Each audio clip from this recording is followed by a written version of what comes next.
Hey, Isola, good to see you. Good to see you. It's been a minute. Happy fall. Happy fall to you, too. We got the change of the leaves and looking outside, and they're absolutely beautiful here in the Netherlands. Oh, I'm jealous. I bet it's amazing with the canals and the fall sunlight and the leaves. You must be happy to be home. I am taking some deep breaths being here. So, we've got a heck of a show happening today with Maren Cranes. We really do. She, once again, has just gone out on the move. And this time, I believe this is her second trip to Pakistan with On the Move. I might be making that up. Yeah, I can't remember. She is so much on the move. She's all over the place. It could be the second time with Pakistan. This time she's with, is it Nazia? So she and Pierre, the co-founder of Hemp for World, actually floated over to Pakistan with a life and went to a women's collective in Madaklasht. I'm going to say that wrong. Madaklasht, and hosted a workshop showing how the whole plant of hemp can be used. Similar to the work that I think you did in Haiti around the uses of the plant. Yeah, and when you said they floated into, Wow. So Pierre has his sailboat, and as a matter of fact, the sail itself is H is for hemp, I believe, and they've been traveling a great deal, as many ports as they possibly can get to do the stories, and a lot of it is in the back areas of certain regions. I don't know how far into Pakistan they were for this particular interview, but I know it's going to be another interesting one, that's for sure. Yeah, and then she spoke with Nazia about Nazia was the woman that she spoke with and had the follow-up. So this one's going to be a little different.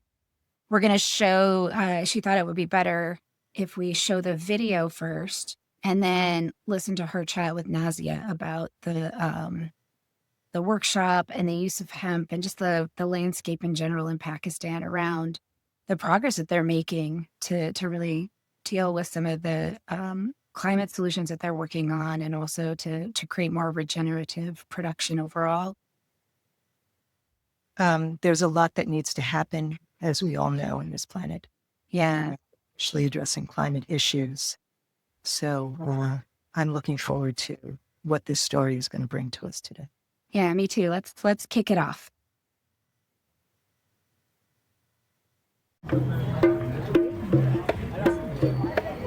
This story is part of the 89% project from the global journalism collaboration covering climate now. Worldwide, 89% of people care about climate change and want governments to take meaningful action. In episode 13 of Gaia Gossip on the Move, Climate Impact Storytelling, I travel one country further west from the previous episode, to Pakistan. Together with the co-founder of Hemp for World, I continue researching climate solutions based on cannabis in its heartland of origin, between the Himalaya and Hindu Kush mountain ranges. Here we meet some of the most deeply concerned people who are coming up with hands-on solutions to the climate emergency. Among the silent majority is 12-year-old Ali Sahib. Government is not fulfilling the promises that they had made to the people, and people are angry about it. People have every reason to get angry. The major problem in Pakistan, not just Pakistan, every country is facing global warming, climate change, greenhouse effect. The greenhouse effect, like carbon dioxide, if there is no carbon dioxide, ozone layer gets damaged. We need carbon dioxide, but the number is specified. It is double, triple times the carbon dioxide. It is too harmful.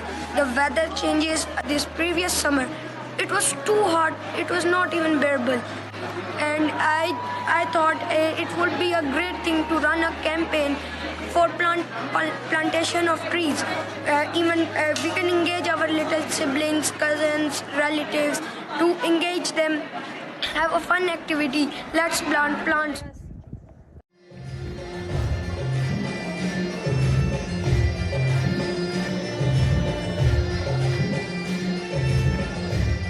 Pakistan isn't usually associated with foreign travel, but more often labeled a high-risk destination with warnings to reconsider non-essential visits.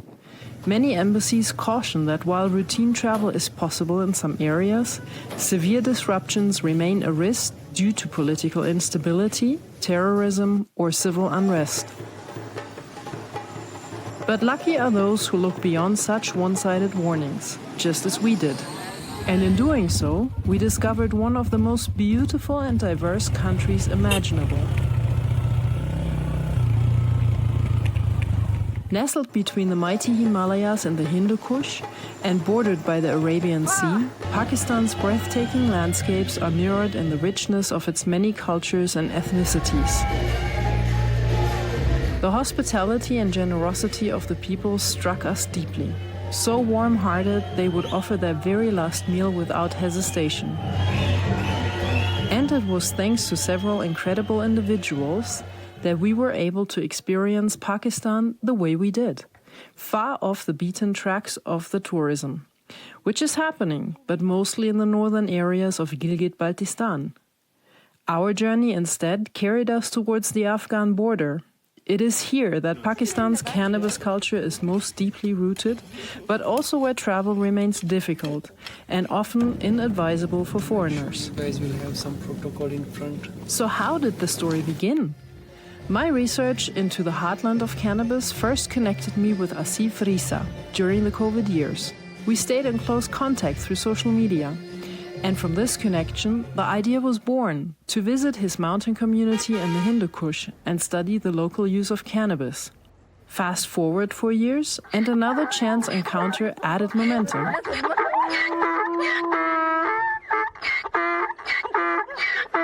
At the 18th International Society of Ethnobiology Congress in Marrakesh, Morocco, I met Pakistani scholar Professor Shuya. He was at once appalled and fascinated when he discovered my work on hemp, immediately linking it to the endemic cannabis plant in his own country, about which he and his students had just published a scientific paper.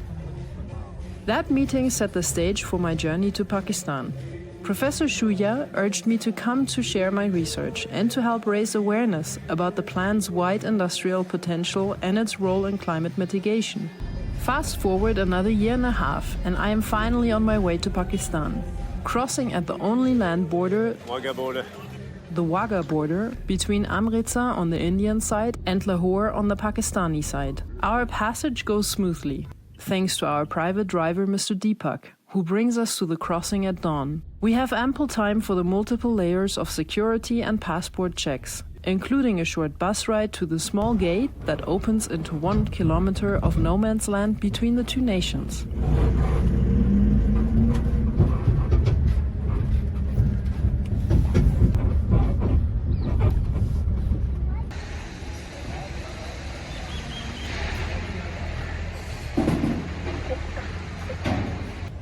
The 1 kilometer of no man's land that we're walking by foot. Pierre is off with a big bag. There are porters, but we told them me carry myself.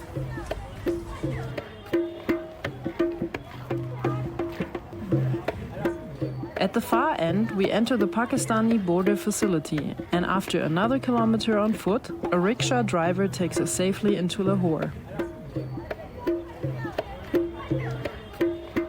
Circumstances do not always allow for a land crossing. Earlier this year in April, tensions once again flared between the two nuclear-armed neighbors over Kashmir, briefly raising fears of escalation. These moments remind us how crucial it is to have trusted local contacts on both sides if one hopes to attempt such a crossing. My first mission in Pakistan is the Climate Change Conference at PIMA's Agriculture University in Rawalpindi, where I'm invited to speak about the role of cannabis in advancing social and climate justice. Among the many national attendees, we meet Professor Nazia Rafiq, who instantly becomes a close ally, helping us navigate entry hurdles and supporting our freedom of movement within Pakistan. With the united help of several university professors, we managed to secure a local SIM card, and Nazia's family even rushes us to the bus terminal at the last moment, just before Islamabad and neighboring Rawalpindi go into lockdown. It's mid-November 2024, and thousands of protesters march to D Chowk in Islamabad, demanding the release of imprisoned former Prime Minister Imran Khan. Demonstrations paralyzed the capital, with heavy security blockades and civil unrest making movement between the twin cities nearly impossible. Now our real experience of Pakistan begins. Outside the protective walls of the university and without our dear friends at our side. Even though we're moving slightly under the radar, we soon learn we're not alone. Asif has arranged our transport with one of his cousins driving a small bus. We are only 7 passengers, the rest of the load made up of goods bound for rural communities in Chitral before winter arrives. You know what we didn't do, babe? We didn't fund the embassies. Soon we share sunflower seeds, stories and laughter. Our curiosity about cannabis amuses our fellow travelers, and one of them, scraping the last bits of resin from his hands, explains that we're on the Hash Highway, the road through Lovari Pass between Dir and Chitral. Our route runs close to the Afghan border in Khyber Pakhtunkhwa, home to many Pashtun tribal territories.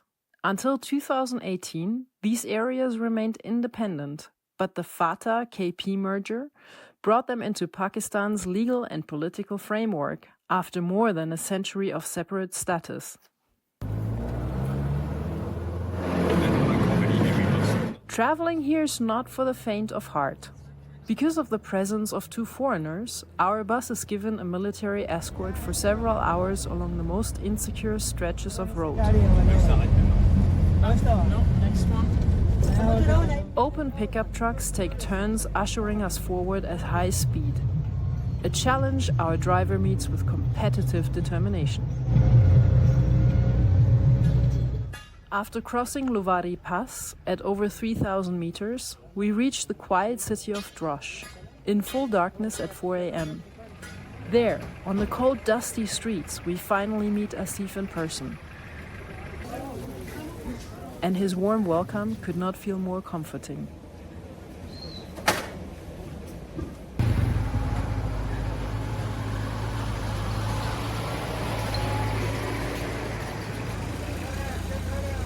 And on the tractor.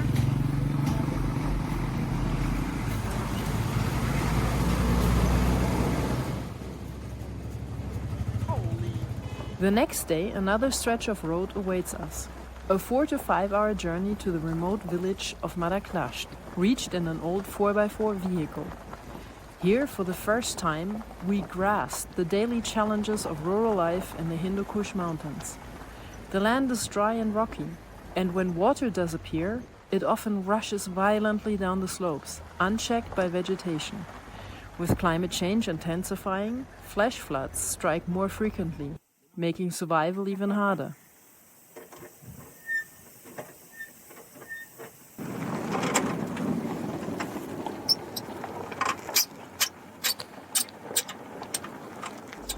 We know our journey has come to an end when we suddenly spot Asif's older son, Ali, in the dust of the vehicle, running to greet us, anxious to finally meet the new members of the family. How are you? Is he coming in? Hello. How are you? I'm fine. This is Pierre. Hello. How are you? I'm fine. Good. What's your name? My name's Riza. It is the brink of winter, and the glaciers and mountaintops already gleam with fresh snow. This snow has given Madaklasht a unique role. Programme जारी रहा या खत्म हो? नहीं programme किधर जारी रहा? Programme तो बढ़ गया. It has become one of the first ski and snowboard hubs outside the developed winter resorts of the Swat Valley. Asif and his best friend Adib, both passionate snowboarders, are the driving forces behind this transformation. Together with the French association Zoom Connection, they have built a winter sports center, bringing equipment to the village and training locals in mountaineering and powder descents. Their vision is to nurture the joy of winter while also raising awareness of its fragility in the face of climate change. This is like a proper ski shop, guys.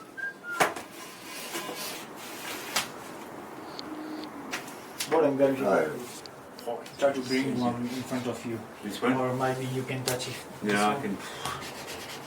Right. Can I do this? Yeah, why not? Yeah, man.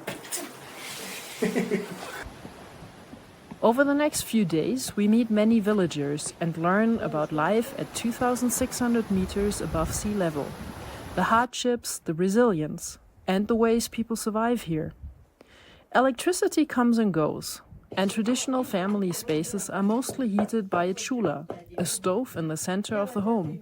Gathering firewood from the valleys and mountains is as essential as grinding grains into flour, using several water-powered mills scattered around the village.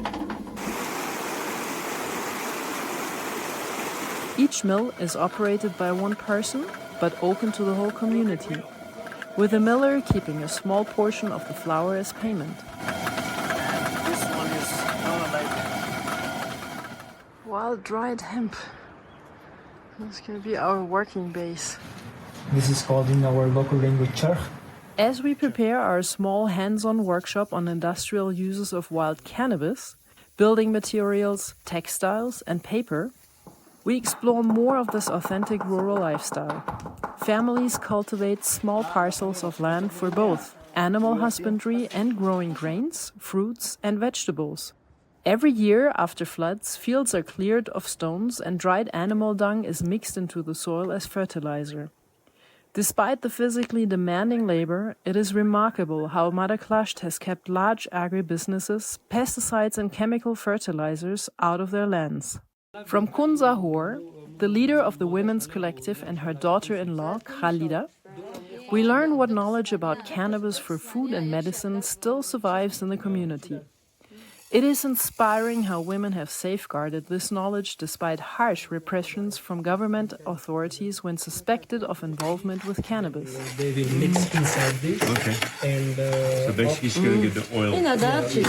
releasing the oil.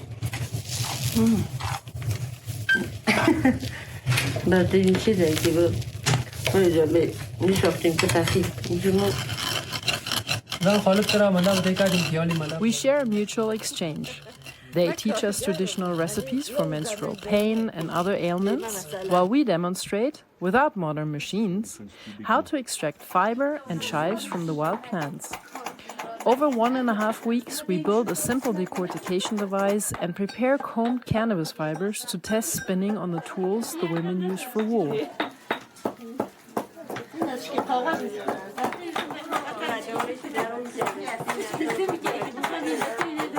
Our workshop sparks ideas, questions, and new possibilities for turning the wild plant from a nuisance into a source of modest income.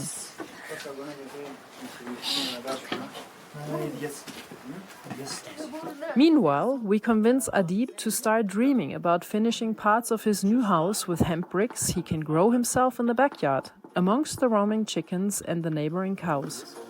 You see how it takes very quickly. It's sticking, you know? Yeah, it's good. Yeah. It's good.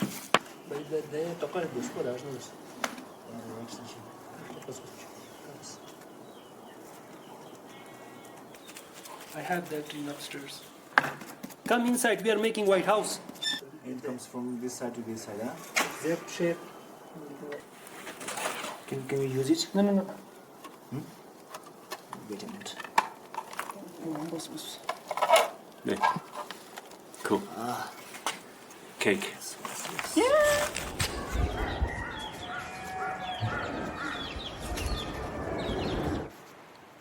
A final hike with Asif takes us to the far end of the Madaklasht Valley, where glaciers and waterfalls meet a planned 16-kilometer cable car spanning the 3 Kalash valleys. An ecotourism mega project, estimated at $200 million, intended to be funded by the World Bank. We are relieved to hear the community has intervened, protecting their fields and livelihoods.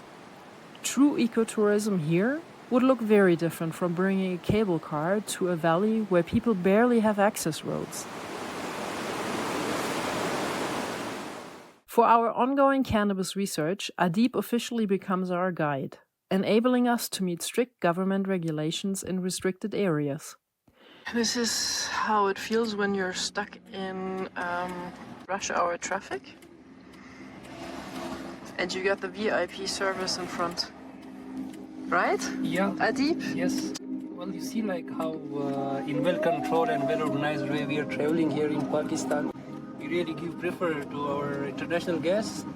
So see, I mean, entire traffic is like jam, but we are just on the move. It's good. It feels good. His humorous take on Pakistani bureaucracy is a welcome relief as we travel to Peshawar, near the Tira Valley, a hotspot where illicit hashish trade fuels conflict between Taliban factions and the government.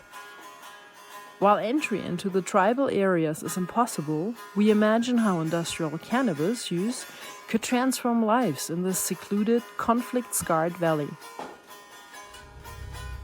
Our work draws attention. While officially summoned to Islamabad for a lecture at Quaid-e-Azam University, we find ourselves at the planning committee, the country's most protected political headquarters. Here, we are invited to advise the Ministry of Planning on a national hemp strategy. This subtle distinction between industrial hemp and cannabis keeps us in Islamabad for over a week, navigating meetings with officials and advisors. We advocate for a uniquely Pakistani approach, industrial use of native cannabis plants, especially for rural communities, rather than importing foreign seeds ill-suited to the climate. One of the most compelling visions is the Tira Valley, where no heavy machinery or explosives to even out the rocky terrain is allowed. Native cannabis could restore dignity, provide and rebuild well-insulated homes, and generate modest income through textiles, food, paper, cosmetics, and countless other products. With that message, we begin our final journey, crossing back into India to return home. We are humbled, challenged, and deeply moved. The connections forged in Madaklasht and the individuals who safeguarded our journey will remain with us forever. We extend heartfelt thanks to all who welcomed, sheltered, nourished, and protected us. Inshallah, we hope to meet again among abundant fields of rain cannabis used for the purpose this plant was given to us on earth.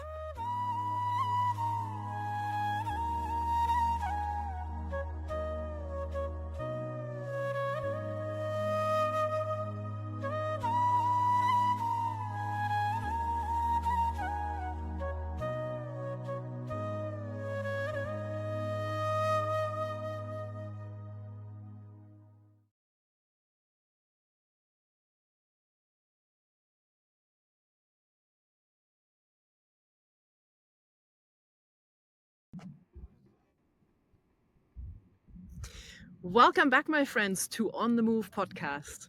Today, I have the pleasure of speaking to Professor Nazia Rafiq, whom you already know from the film.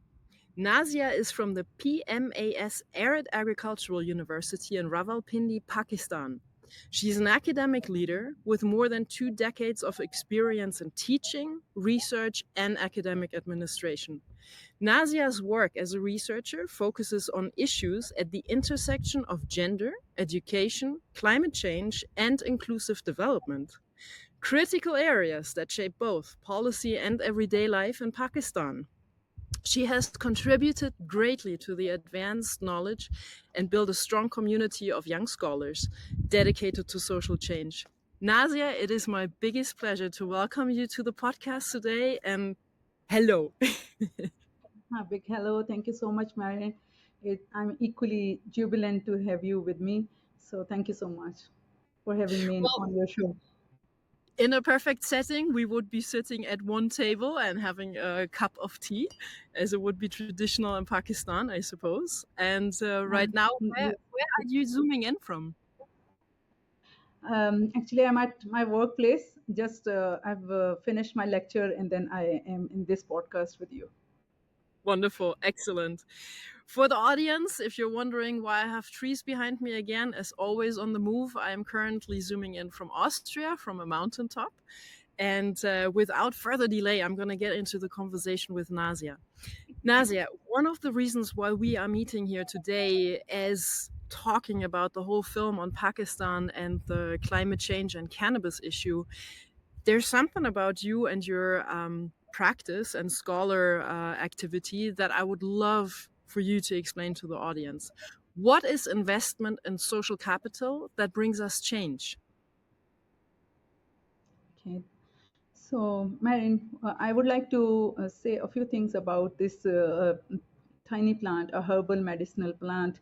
So, as per se, it's a plant, but it has got different connotations with it. Some of them are positive, highly positive, when we talk in terms of development and we talk about change and bringing the economic boost that every country needs. While on the other side, there are some other factors associated with it, which are not just economic, but are religious and cultural and contextualized. So those cultural and contextual elements, besides this, plant, little plant, are very important to know. And being an anthropologist, an activist, and a development personnel, it's my job to see that how people see and perceive things when we are entering into any culture. So we see that how an entity, either it's a plant, it's a community, or it's anything that is being introduced to that community, how that community is going to respond to it, how they are going to perceive it, and what it means to them. Basically, it sets the path for that particular activity and for that plant. Unfortunately, in Pakistan, there are some factors which are like not that much progressive at the moment for this very useful plant. But at the same time, we are very progressive about some small valleys from Madaklasht and other boundary areas with Afghanistan, who are doing it at a small level, but still they're very impactful. So you asked me about social capital. So at one side, we are seeing the legal, barriers to it. The other side may be religious barriers to it, and the recognition of the plant itself, that how to allow this plant and get our economy boosted. And secondly, as with reference to climate change, because our country needs it direly, because it's a crop which is highly resilient crop to droughts and so many other things, and it is like a crop which can be cultivated with little resources. But having these stigmas and barriers and other things, social capital is one thing that gives us a ray of hope. From the corner, that the communities which are sensitized, and the community one we are talking about is having the traditional knowledge that they are carrying this for centuries. So they are not seeing this plant as something that can pose danger, that can be not development, and that cannot be progressive. They see as a healing factor. That's not taken as a drug. That is taken as some remedial medicine that is good for the community, that has got centuries old tradition along with it, that we call traditional knowledge. So the social capital, when we talk about social capital, it's the community's on perception about the things, that how they cooperate, how they intersect, and how they mutually understand that thing, because it's a communal job, it's a communal business. And when women, we see in the last episode, they were working and they were highly taking benefit of it. They were using it for construction purposes, and they had a hands-on workshop with you guys and the other things. And before that, they were using it for medicinal purpose. So the two-way process that they are communicating to the rest of the world is, it's very tangible, and it's very swift, it's very polite, and it's very constructive. Because everything in human life, any action that we do has both connotation, the positive side and the negative side. And again, the communities and the people have the choice to choose either of them. So the communities who are sensitized about it, so that traditional knowledge, at one end, you see, being an anthropologist, I'm very much concerned that this culture is the dynamic culture, and the traditional knowledge is fading away. And unfortunately, it's not being documenting anywhere. And secondly, there is no government patronization for such things, and there is no such path where we can use that traditional knowledge at the base, their social capital, learn from them, and apply them into the mainstream development, agriculture, and productivity that can in fact boost the economy of the country. Not only it can boost the economy of the country, but it can change the fate of the country as well.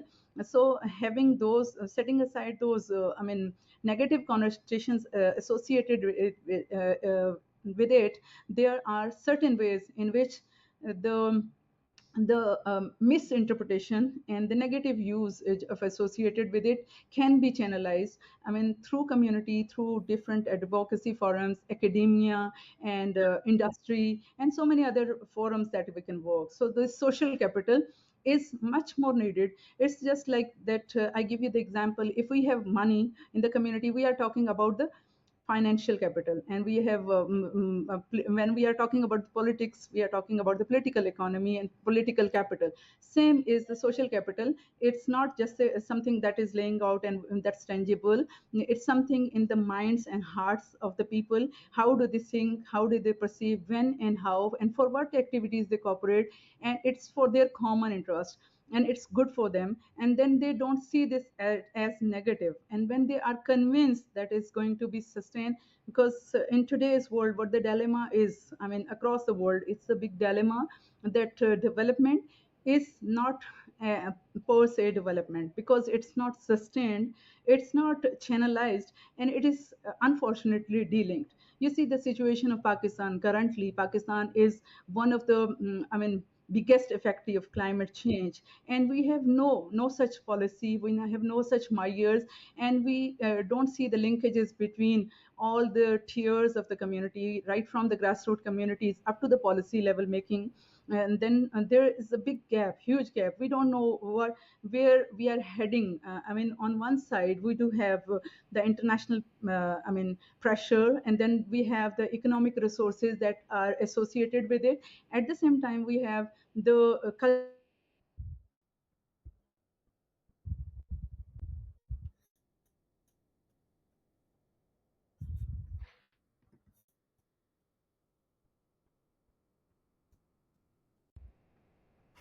Okay, we're resuming the recording. Sorry, everybody. We had an unstable line, so we lost Nazia halfway through the conversation. But I just want to do a little sum up. Nazia, it is really, really interesting what you're saying. Number one, this very difficult relationship with, and I'm going to call it by the name, with the cannabis plant in Pakistan. From what I often heard was that it's called haram, which means a non-pure, basically non-correct in the political, in the social, in the religious context plant. And I absolutely agree with what you just said. It is so hard to get the stigma out of the heads. And as you know, Pierre and I had even been in the planning committee of the government and were asked to advise with the little knowledge we're bringing to the table about this plant. To advise on, how it could be used. And we kept bringing the conversation to the sustainable part and, saying it's already growing. Stop talking about hemp and stop making it something that has to be imported from somewhere else to Pakistan, because you're already holding the original knowledge. And here we're going back to the traditional ecological knowledge.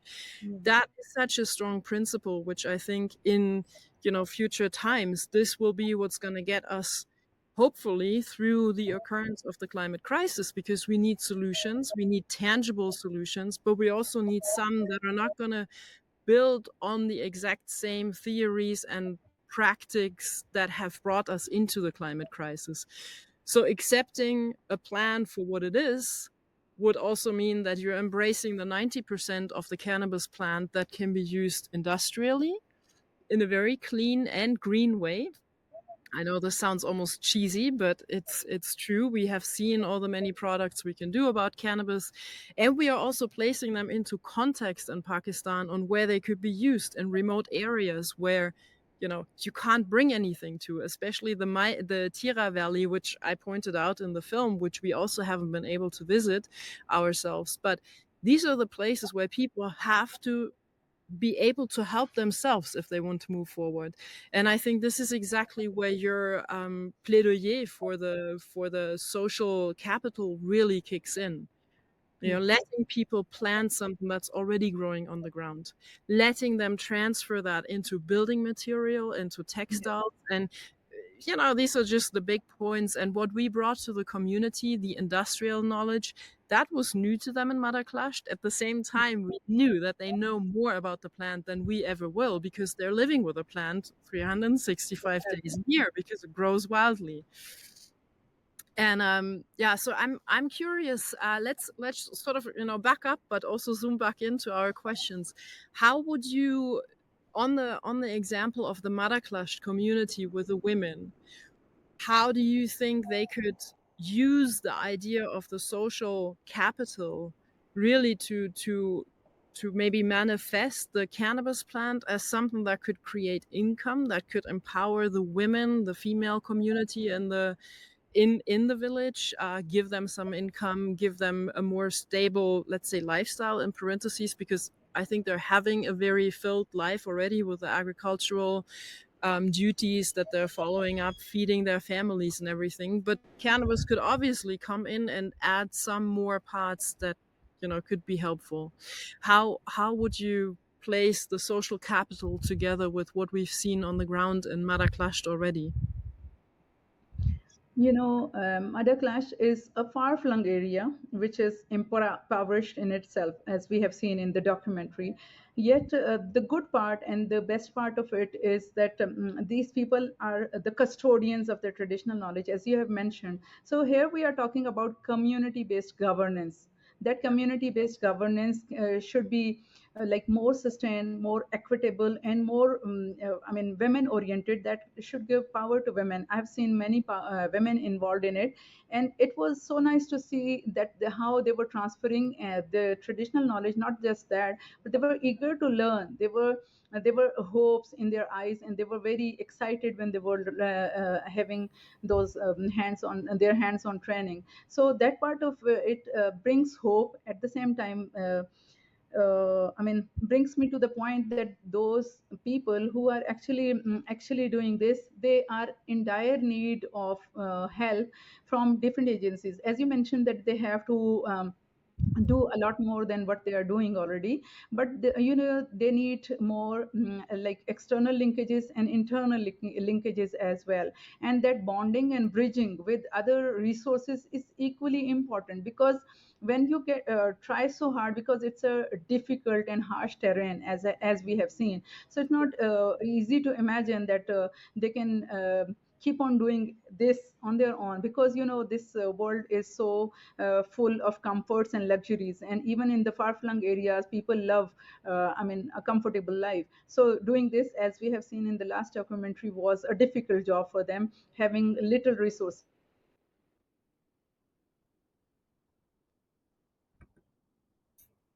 They don't have the suitable resources. They don't have the resources where they can connect, where they can learn, where they can grow, and where they can have the power and the economy and the boost in their life. Because you see, at one side we are seeing that there are many economic benefits so out of this. For example, the world is changing. We can see the US has changed, Canada, and China even. They have done a lot in hemp industry, and they're doing it successfully without intermingling it with drugs. And they are just very clear it, and they have clear policies on it. So the one thing that the association of one thing, purely in one particular perspective, needs to be delinked, derooted, and that needs to be revised. And for this, we need to have the multiple key stakeholders on board. From grassroots community to up to the policy makers. You see that you have raised the voices, you have trained them, and again, I see that the aspects and those change agents. Might you might agree with me that they are the change agents and the diffusion people who are diffusing their traditional knowledge. At the same time, they need help and they need and now you have trained them. This is one thing, and that's good part of it. But how they are going to sustain this with no resources and with no patronization from any agency? It's a international agency, local.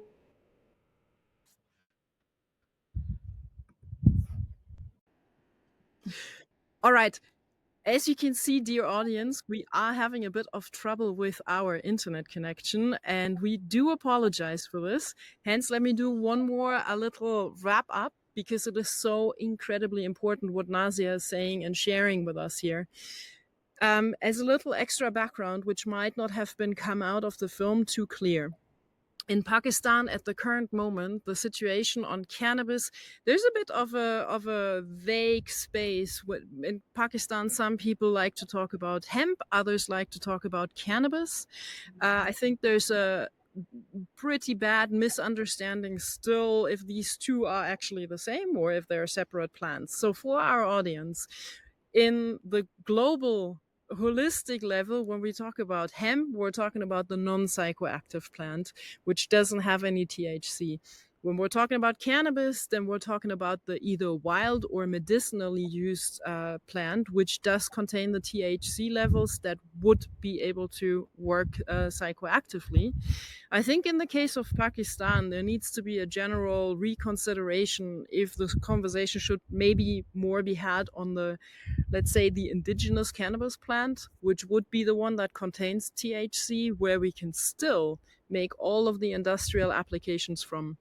Now, at the current moment, Pakistan does give out licenses to several universities to be doing research with hemp. And here we're talking about hemp. So usually that is being imported from other countries because hemp in that form doesn't really exist in Pakistan. Nazia, your university actually holds a license on researching on hemp. So this was one of the things how we got connected. We have also connected Dr. or Professor Shuya into the conversation from the Qadi Azam University, which is just, let's say, next door in Islamabad. And it was really interested on connecting the people, connecting the communities, and connecting these dots between citizen science and also bringing the science back into the real world, onto the ground of where things are happening and where that knowledge is needed.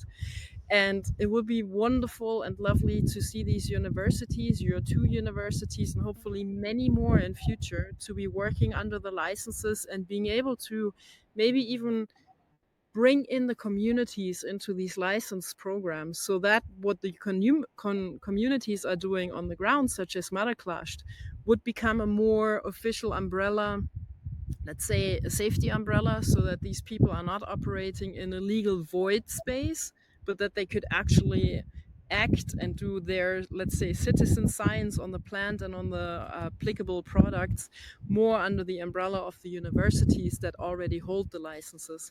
Do you think that that would also be integratable into the programs that you work with, also with anthropology? Because I think the plant goes far beyond just science. Yeah, we have to enter into the minds of the people and in the mind of the academia. And as I've already mentioned, that we need a multi-stakeholder approach. And of course, our university is committed towards bringing change. And you know that last year we hold a meeting and we had a successful project on it. And we are doing some initiatives here. And we are ready to, from academia side, we can, have a liaison with the grassroots communities. And as anthropologists, we always do this. And I was mentioning the power of social capital. Just a little story that I want to share with you. In South Punjab, as we all know, that it's one of the poorest in terms of development index in Pakistan, South Punjab particularly, and where I did my PhD research on girls' education. One of the striking things that came up was the social capital in that one community called Basti Rasulpur was so amazing that it transformed the entire community, that they never looked up to anyone for change. They never looked up to the first thing that you mentioned, that they have to get empowered, is the message of social capital, that the community feels the needs and they develop their own tools, they develop their own strategies and governance, where they can see that how they do it. For example, in that community, they have their own sectors like health sector, education, political sector, and so many other sectors. And they have named their streets like Oxford Street. I mean, can you imagine a remote street in Punjab could be named as Oxford Street?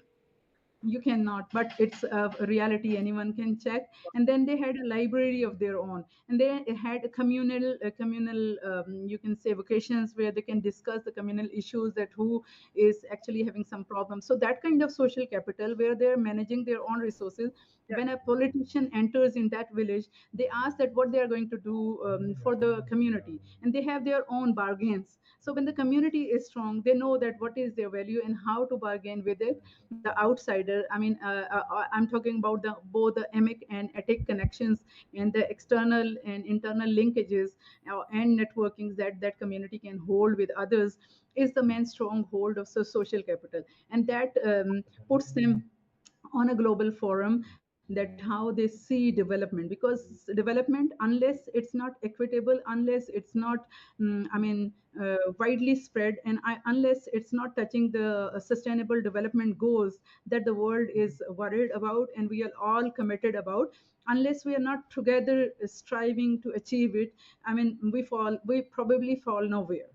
Because for this we need to have a complete and coherent strategy, and we need to strengthen such communities who are the hub of change, and who are just there, and they're working on their own, and they don't need funds.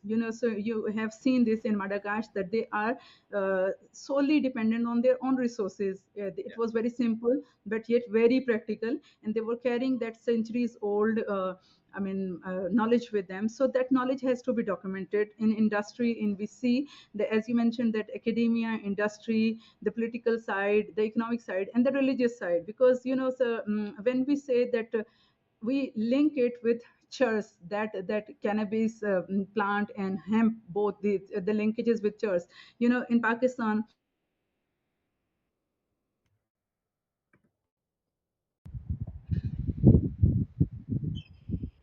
We got you back, Naz. just a minute, please. Sorry, audience, we do have a serious issue with our internet connection, so this is a bit of a struggle to get through this conversation. But I hope you're still able to listen, and I think we got Nazia back now. Yes. Yes, Nazia, we lost you when you said that the current Okay. situation in Pakistan is. Yeah, as we have mentioned, that Pakistan is amongst the 10th most vulnerable countries to the climate change adversities.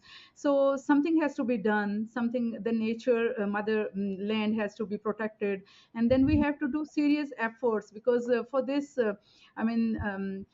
when we are mixing a few things which we are talking about the swift things and the qualitative aspects attached with that medicinal plants, so that has to be delinked, that has to be rethink and relocated, not just with the help of the community but also with the help of the religious leaders. Because they are very important, and the message that has been maybe wrongly conveyed, I must say that that needs reinterpretation, reimagination, and things can get better. I think that when we are talking about licensing, we are talking also about monitoring, governance, and also about its future path. It's not something that just we can imagine and just lead something for the sake of just our assumptions that could not be tapped. Because one of the strongest opposition that is coming is that if it is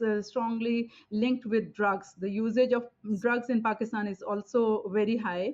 And I did one study with London School of Hygiene and Tropical Medicine, and that in that it saw it in the bridging population. It's not just a problem for those who are consuming it, but for the general and wider population as well. And in fact, it's a problem for the whole entire world as well, because where you are carrying something good or bad. So this good or bad has a coexistence. So that coexistence has to be properly monitored, tapped, and needs to be revamped, and the governance aspect has to be undercover, under some control, and under some monitoring. And academia, the industrial hemp industry, and I'm not talking about drugs, but I'm talking about the lowest content of it, which has nothing to do with it. It can be used very plant, yes. Yeah, you can use it to beautify yourself. You can use it for your joints. You can use it for your construction. You can use it to save humanity. You can use it to save life. You can on earth, and you can save it to rejuvenate your soil that has got angry with you as a replication of climate change. Okay, we are unfortunately losing Nazia again, and I'm going to bring this conversation to an end because we have hit a bit the end of our time for the podcast. Nazia, thank you so much for bringing your message to our international audience. I hope that we can continue the conversation some other time with a little bit a better line. And I think the point that we both in the conversation made is clear. We need clear policy. We need clear statements. We need clear terminology to begin with. We need to clarify when it's cannabis for drug use, when it's cannabis for industrial use. And we need to also take down the stigma that has lived with people for a very, very long time. That is, partially from what came from people abusing the drug. And I just want to make one tiny comment here on the side. If you eat a potato raw and a lot of it, it's going to be poison. But Yes. take it in the right measure and in the right preparement. Potato is something that will feed our world population. And I think it's very similar with cannabis. Exactly. You take Exactly. it out of context and in the wrong way, then it will do harm. While taken and used in the right way, it can actually, empower our rural communities, and it can bring us back the power that we need in order to fight the climate change. And I think that was our common message we brought. Yeah. Nazia, I say a huge thank you for taking the time, for basically dropping out of your classes in Pakistan to make this interview possible. Thank you so much. And I will definitely check back in with you in due time, because I know you're very busy on your end, pushing forward the social cause. And maybe in a year's time, we can have a conversation again, also with Professor Shuya, and see how these many different programs in Pakistan have unified. For now, I want to say a big, big thank you. Stay safe and give my love to your family, because it is your son who we saw at the beginning of the film who gave one of the most strongest statements about climate change and how we should deal with it. Very, very lovely. We need much more hope. Yes, to this. Yeah, the world needs love, and we need change, and we need to protect Earth, and we need to plant plants, and more importantly, the ones who can save the world. So we have to open up our minds. We have to spread this message out, and we have to join our hands together and have synergy towards bringing change. So what we can do is to play our role. And a huge thanks to you, and from my side, and from Ali Saib, and from Arid Agriculture University. We are delighted to be with you, and we are always there for you for any progressive change that is meant for betterment and humanity and development. So we'll step together. Thank you, Nazia. Thank you so much. Thank you to everybody for listening, and I will say a goodbye at this point, and we will put all the missing information with links in the show notes that you can follow up on the parts that got broken off. Thank you, everybody. Thank you again for joining us at Her Many Voices Gaia Gossip. Remember, whatever you do for another, you do for yourself. For more information, head over to hermanyvoices.org to learn more about other programs and get involved. From all of us at Gaia Gossip and Her Many Voices Foundation, thank you, and until next time.